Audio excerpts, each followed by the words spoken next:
ചെത്തി എടുത്താണ് നൊസ്റ്റ് പഠിക്കാൻ പോവാ. ചാത്തി ഇത് ഈ പൈനാപ്പിൾ ഇങ്ങനെ കട്ട് ചെയ്യാം. ഇവിടെ നിന്ന് ഞാൻ വലിച്ചോർക്കണ്ടോ. അത് കഴിഞ്ഞിട്ട് ഉപ്പ് ഇങ്ങനെ തൊട്ട് വരിക. ചുണ്ണാമ്പ് ഉപ്പ് ഇങ്ങനെ തൊട്ട് വരിക. തെന്നി പോകട്ടോ ഇട്ടത് ഇങ്ങനെ മുളക് പൊടി ഇങ്ങനെ തട്ടുക. കണ്ടാ മുളക് പൊടി കണ്ട മുളക് കണ്ട മുളക് കണ്ട ഇത് ഉപ്പും മുളക് പൊടിയാണ്. ഉപ്പും മുളക് പൊടി പഞ്ചസാര വെക്കണേ. ഇട്ടത് ഇങ്ങനെ കുടിക്കുക. ഇതിങ്ങനെ കടിച്ചോ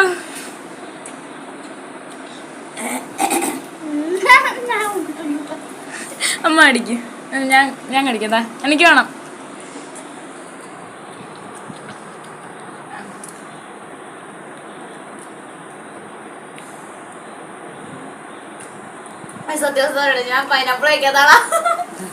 ഞാൻ ഒട്ടും കഴിക്കാത്താളാ. എനിക്ക് പൈനാപ്പിൾ ഇഷ്ടമേ അല്ല. അത് ഞാൻ ഒരു പൈനാപ്പിൾ പകുതി തിന്നു ഗൈസ്.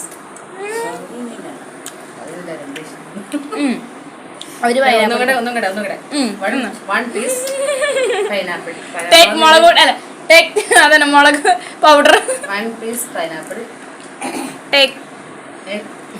മുളക് പൊടി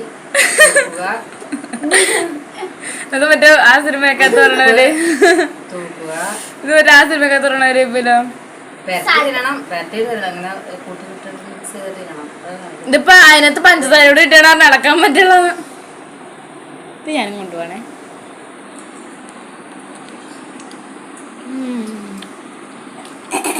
ഒഴിച്ചു വിടുന്നതിന്റെ പഞ്ചസാര മധുരവും പുളിയും ഉപ്പും എരിവും അതിനകത്ത് പക്ഷെ പുളിയില്ല കേട്ടോ. പക്ഷെ എനിക്ക് കിട്ടല്ല. എനിക്ക് പിന്നെ പുളി കിട്ടാറിയില്ല.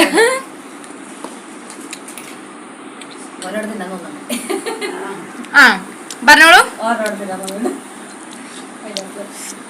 ലൈക്ക് ഷെയർ എല്ലാവരും ഇഷ്ടപ്പെട്ടെങ്കിൽ ലൈക്ക് ചെയ്യുക, ഷെയർ ചെയ്യുക. ഇതുപോലെ തിന്നണത് ഇഷ്ടമല്ല. ഇഷ്ടമുള്ളവര് തിന്നണത് ഇഷ്ടമുള്ളവര് കമന്റ് ചെയ്യാം. ഇതിനോട് പഞ്ചസാര വെള്ളം ഇറക്കരുതെന്ന്.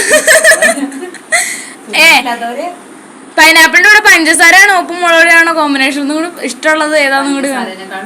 ഉപ്പും മുളകുപൊടി തന്നെ എനിക്ക് ഇഷ്ടതാ. നേരത്തെ തിന്നിട്ടുണ്ട്.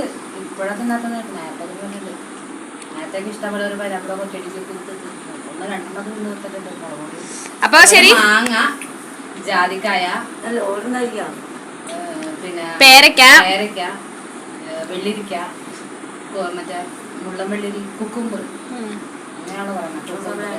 അത് പിന്നെ ഈ സാധനങ്ങളൊക്കെ പുളി ഇതൊക്കെ എല്ലാം തിന്നണത് ഉപ്പും മുളക് പൊടിയും കൂട്ടി തിന്നണം. റൂബിക്ക, ജാതിക്ക, അതൊക്കെ ഉപ്പും മുളക് പൊടിയാണ്. എന്തിന് ജാതിക്കായ ഇടിച്ചിട്ട് ചതച്ചെടുത്തിട്ട് ഉപ്പും മുളക് പൊടി കൂട്ടി. അപ്പം ശരി. പൈനാപ്പിൾ തീറ്റ ശേഷം പൈനാപ്പിൾ തീറ്റ ശേഷം